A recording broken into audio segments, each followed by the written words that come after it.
we are finally ready to give a Mastery Connect assessment. Now, there are multiple ways to do this, and so I'm going to split this into two videos. I'm going to have this video address how to give a Mastery Connect assessment without using Canvas, and then the next video is going to be how to give a Mastery Connect assessment using Canvas.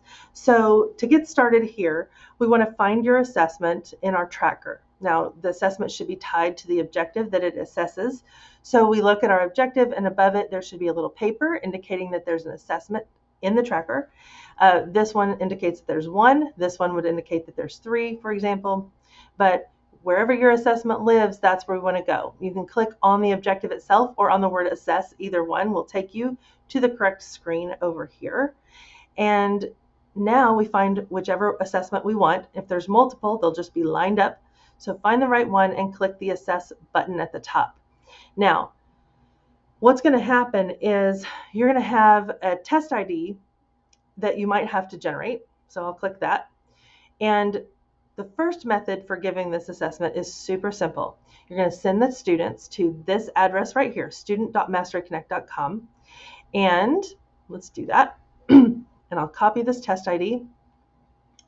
And the students will take that test ID that you give them, and they will enter it into that window, click next, and then they will enter their student ID and click next, and then they will have access to the test. And it will show up eventually. There it is. Okay. There you go. They have the test. They're rocking and rolling. Okay. That's it. Now, there are other methods, and in particular, they can be assessed with the student portal. Now, this toggle generally starts in the off position. I'm not going to toggle it off right now just because that seems to mess up my flow with the video, but leave it off would be my recommendation, because as long as that's turned on, the students can access their assessment through the student portal as long as the test ID is still active. Okay, so let's talk about the student portal business. Student portal here does not mean the same thing as the Frisco ISD student portal. This is the Mastery Connect student portal, but you can get to one from the other. So the way that the students would find this student portal is they would go to their Frisco ISD student portal, and they'd click on the tile that says applications and has a picture that says Clever. Okay, this is hard to remember. It's A for applications.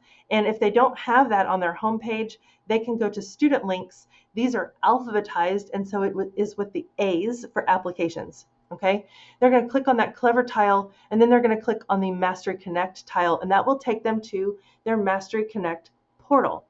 And whatever tests are active in the portal will show up here. If that toggle were turned off, they would not see anything here. Okay.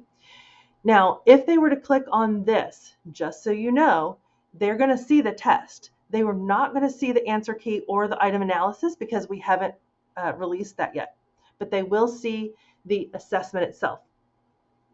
Okay. The way that they would take this is they would click the Start Assessment button, and by doing that, it opens just like the other window did. It looks exactly the same as if we were just going to student.masteryconnect.com. So I personally think that the other way is easier. It's less clicks, it's a lot faster, and you don't have to worry about the student access to the test in the portal when you don't want them to have access. Okay, now let's talk about that code and how long it's active.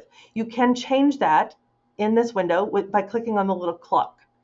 And when you click on the clock, you can specify how long you want that code to be active, and you can do a custom time frame. And so you could make this expire at the end of your class period, for example. And then you can always generate a new one at the end of your class, so you have a new code to give the next period, and the last class doesn't know what the new code is, and so we're good, right? You can also force this to expire so that you can kick everybody out and nobody has access to the test anymore. Okay? So those are your options for giving an assessment without using Canvas. So the next video will show you how we can do that using Canvas.